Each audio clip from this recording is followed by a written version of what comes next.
Welcome to Hood Champion Boxing and Sports. In boxing, you find a way to win or you find a way to lose. At this point in time, when it comes to Terence Crawford,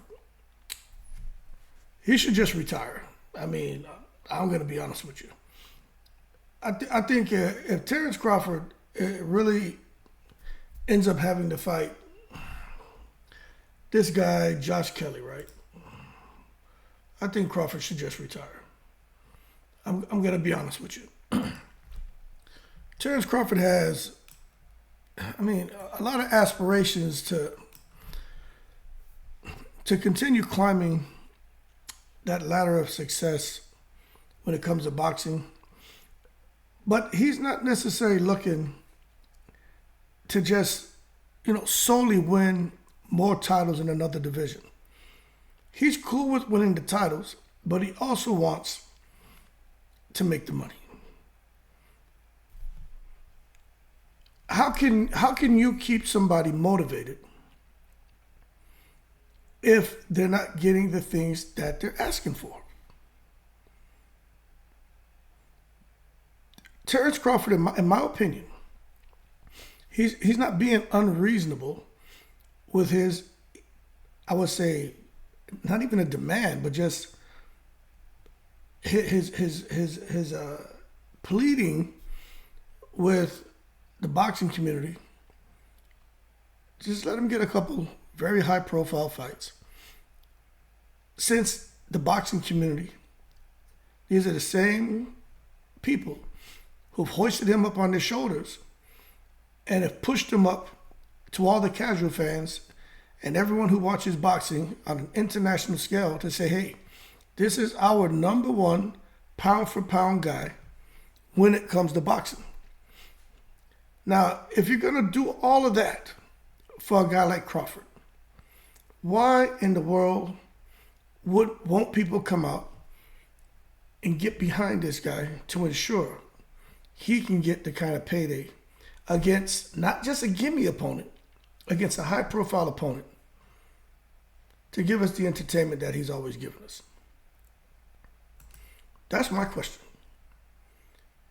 Because when you look at Terence Crawford and the fights that he's had and the names that he's fought, the names are recognizable. Earl Spence, Evanescence, Porter, Brook, Kavaliauskas. To me, Kavaliauskas is, you notice not many people have Kavaliauskas' name on their record, right? I think it's Crawford and Ortiz. And Crawford almost died in that fight, and Ortiz almost died in that fight with Kavaliauskas. Kavaliauskas is a killer. That's why nobody have his name on their record. Nobody messing with him because they know what he brings to the table. But Crawford didn't just beat him. He made him quit. And what's his name? Virgil Ortiz. He had more problems with him than Crawford did. But that Virgil Ortiz was before all the rhabdo. He put the bing bings on him. But then you come in Amir Khan. That was a money thing. Crawford had to stay busy. Remember, other side of the street, Jose Benavidez Jr. That was a fight. I don't care what anyone says. When he fought him, he was undefeated. Jose Benavidez Jr. was putting those bing bings on Crawford throughout their fight. Crawford figured things out. He's fighting a taller fighter, a guy with a little bit of reach, who had excellent IQ. And Crawford happened to get him out of there. Fought Jeff Horn. Jeff Horn was a huge welterweight. Just coming off the Pacquiao win. Jeff Horn came over here, and Jeff Horn tried. He tried to bully Crawford. He tried to impose his way on Crawford. It just didn't work out that way. Then he had Ndongo. Then the Diaz. I know these names. Some of y'all won't. Felix Diaz, John Molino Jr., Victor Posel was an undefeated fighter when Crawford fought him. You know what I'm saying? But then Henry Lundy, that was a funny fight. But when you look at Delorme was a killer. But when you look at these guys he fought, right? Let's just look at their records. Let's start off. Let's just go back 10 years. So let's start off right here. Breeders' Prescott was 26-4. Crawford put the bing bings on him. Alejandro Sanabria was 34-1. Andre Klimov was 16-0. Okay. Ricky Burns was 36-2. Gamboa was undefeated. Raimundo Beltran is 29-6, but he could fight. Delorme was 22-1. Deary Jean was 29-1. Henry Lundy was 26-5. Postal was undefeated. John Molina Jr. was 29-6. Felix Diaz was 19-1. Undongo undefeated. Jeff Horn undefeated. Benavidez Jr. undefeated. Amir Khan 33-4. Kavaliauskas undefeated. Kell Brook 39-2. Sean Porter 31-3. Evanesian 29-3. Then Earl Spence undefeated. That's a pretty big deal. And you're telling me this man has to come now and possibly, because he activated his mandatory status, now you're telling me that Terence Crawford, out of all those names, right? All of those names that we just talked about, he's got to come fight this guy, Josh Kelly. Now, I understand there are a lot of people saying, hey, this is a great fight for Crawford. Get his feet wet at 154 pounds, see how he feels, then he can transition, go into a bigger fight at 154, then Crawford can possibly pick up a title. This is perfect for Terence Crawford. It's perfect for Terence Crawford if Crawford has another 10 years on his career. People keep forgetting when it comes to Terence Crawford and how long this man's been fighting. Terence Crawford, for those of y'all who don't know, right? This may shock you. Terence Crawford turned pro 2008. Do y'all not realize that? And let's just, go on up here because somebody like, oh man, we're a champion. You don't know what you're talking about. Where's his debut? It should be on here. Yeah, 2008. So just like I told you. Crawford turned pro in 2008. What do you want him to do? It's 2024. Y'all want this man to fight 4 more years? You want him to fight for 20 years? Tell you, man, it's crazy.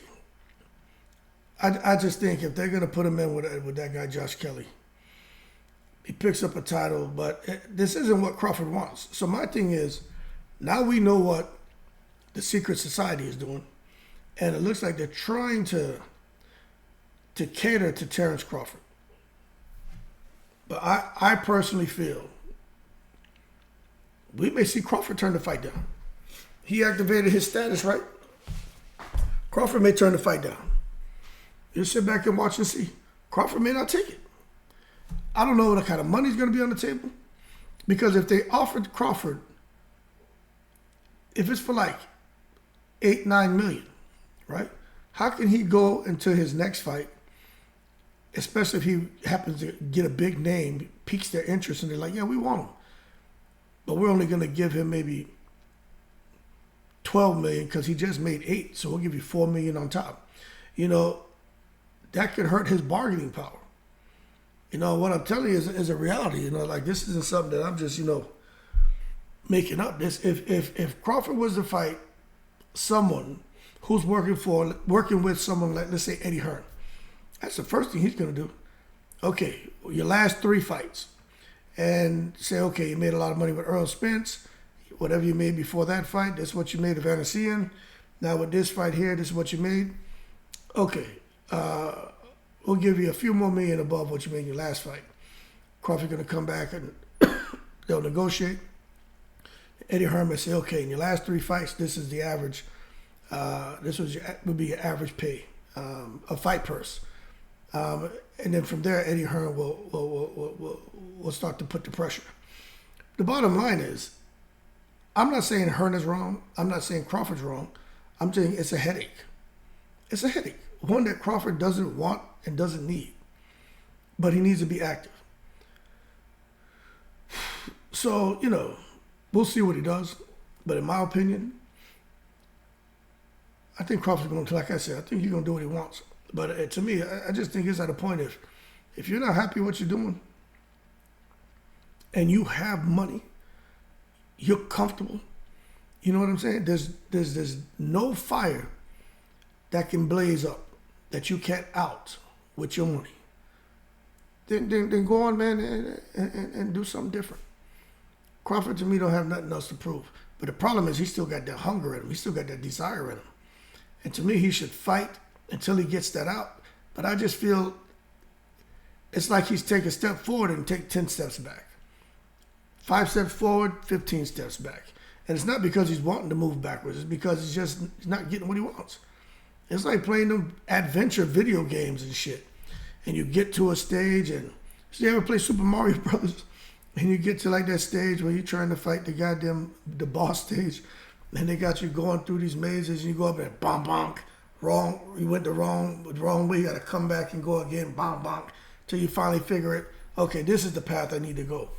That's how Terence Crawford is, man. He just keeps running into these damn closed doors. But I don't know. In my opinion, if it's not what he really wants, he should just retire. Because he already sounds like he got one foot out the door anyway. This whole thing, just wanting the money. This man, the legacy is already cemented for him. He wants the money. But he's not getting it. So if you're not getting that, getting titles is more legacy. Because they ain't going to really pay him no money for Josh Kelly. What's he going to do? I think he should just retire. That's me. But I'll probably have 30 more videos about, what he can do. But in my opinion, if he's not going to make the money, I mean, it's cool to see him fight. It's cool to see him become 3 times undisputed. But that's me talking as a boxing fan. But what you're getting here is from me going off of what he said. I think he should retire because it's not what he wants. It's not what he wants. Anyway, I'm in the Bruce.